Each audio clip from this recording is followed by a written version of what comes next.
Protests take place across Canada as the carbon tax kicks in.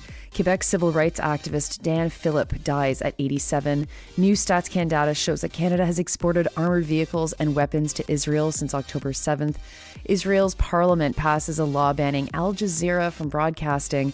Witnesses describe horrific scenes at Al-Shifa Hospital in the wake of Israeli army withdrawal. And the UN says the humanitarian crisis in the Democratic Republic of Congo is at a breaking point. Good morning. It's Tuesday, April 2nd. I'm Nora. Here are your headlines.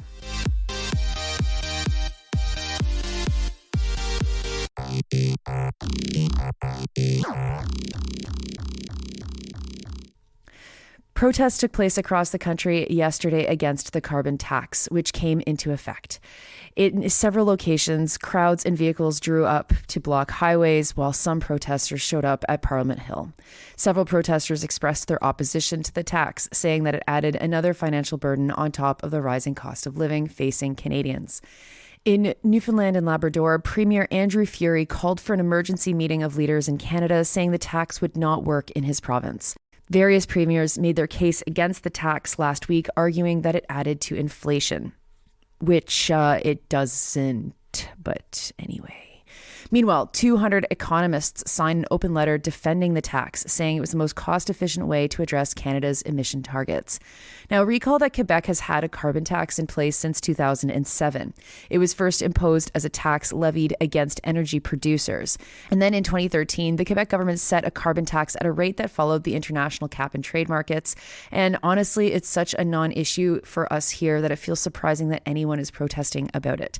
But culture wars, yada, yada, yada. I get it, I guess. Next, we'll stay in Quebec, where longtime civil rights activist Dan Philippe has passed away at the age of 87.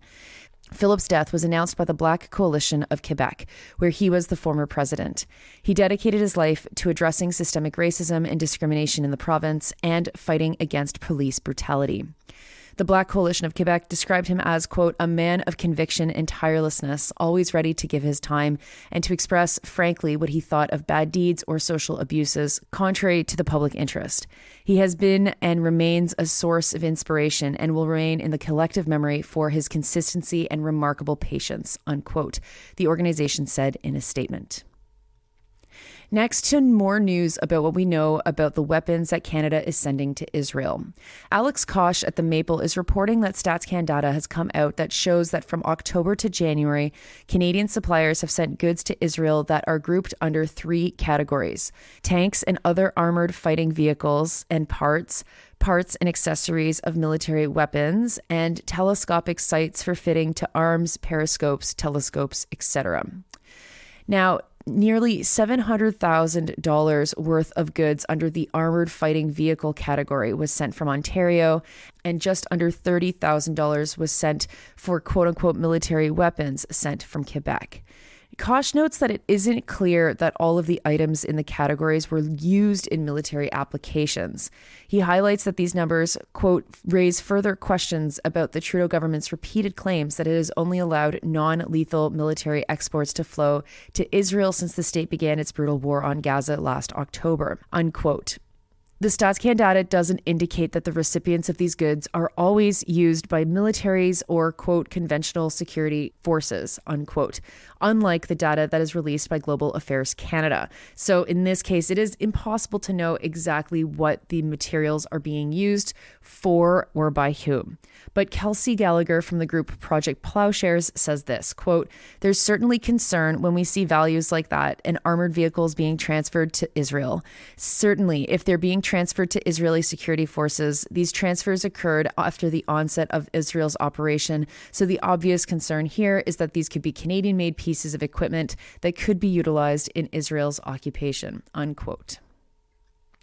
Now to international news starting in Israel, where the parliament passed a law that would allow the government to ban several TV channels, including and namely Al Jazeera. The law would let the government ban the broadcasting of any channels it deems a threat to national security. The Israeli government has long accused Al Jazeera of an anti-Israel bias, but since October 7, criticisms have reached a fever pitch as the network was accused of having ties to Hamas. Al Jazeera has vehemently denied these claims. In a statement, a spokesperson for the network said, quote, Netanyahu could not find any justifications to offer the world for his ongoing attacks on Al Jazeera and press freedom, except to present new lies and inflammatory slanders against the network and the rights of its employees. Al Jazeera holds the Israeli prime minister responsible for the safety of its staff and network premises around the world, following his incitement and false accusation in a disgraceful manner, unquote. Al Jazeera is one of the very few foreign media that has reporters in Gaza, and it's thanks to their work that getting reports of what has been taking place on the ground has even been possible. Its Arabic channel has been carrying nearly wall-to-wall nonstop coverage of the war on Gaza, including carrying press conferences from Israeli officials and speaking to Israeli representatives and politicians. Al Jazeera was the first Arabic language news channel when it launched in the 1990s. Since October 7th, Israel has been accused of deliberately targeting and attacking the network's reporters. In January, it was accused of killing journalist Hamza al-Dahdouh, the son of Al Jazeera Gaza bureau chief Wael al-Dahdouh. And of course, we know that Israel has murdered the highest number of journalists in general in any modern war. In related news, the Israeli army has abruptly withdrawn from Al-Shifa Hospital in Gaza after saying it completed its military objectives there. Al-Shifa is Gaza's largest medical complex, and this was the second time it was raided since October 7th. Israel's justification for Israeling the complex both times was that it harbored Hamas fighters and operations. Eyewitnesses describe horrific scenes of violence and torture carried out against patients, medical staff, and people seeking refuge in the medical complex. People fleeing describe seeing executions carried out by Israeli soldiers, including medical staff and civilians. The hospital is now completely out of service, which is the case for most of Gaza's hospitals, according to the UN. The UN also says that at least 100 patients still remain in Al-Shifa, with at least 28 people in critical condition there. And that report is made possible from journalists in Gaza who work for Al Jazeera. Finally, to the Democratic Republic of Congo, activists and aid workers say that the humanitarian situation is at a breaking point in the eastern part of the country as the war there escalates. According to the head of the UN's DRC peacekeeping mission, 1 out of 4 people in the country is at risk of hunger and malnutrition.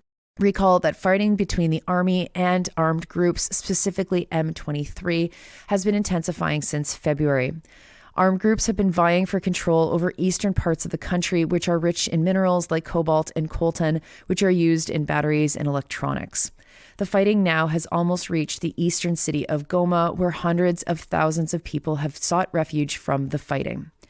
As the fighting has spread, it has also intensified, making it difficult for organizations to provide aid to those who need it. Those are your headlines for Tuesday, April 2nd. I'm Nora. You know what? We're coming to Edmonton. We finally have the tickets on sale. So if you're in Edmonton, if you've got friends at Edmonton, please help us spread the word so we don't miss any Sandy and Nora fans to get them to our show. The show is April 20th at the Citadel Theatre in Edmonton. It's an afternoon show. It starts at 3 o'clock and you can get tickets at their box office. That's the Citadel Theatre. Just search Sandy and Nora.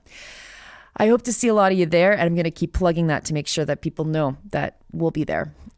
You are listening to this podcast at sandynora.com, on the Real News Network podcast feed, and anywhere you get your podcasts. I hope you have a wonderful Tuesday. It's Tuesday already. We had a stat holiday yesterday, and I had a wonderful 4 days off, and I'm happy to be back at it with you today. Have a good one.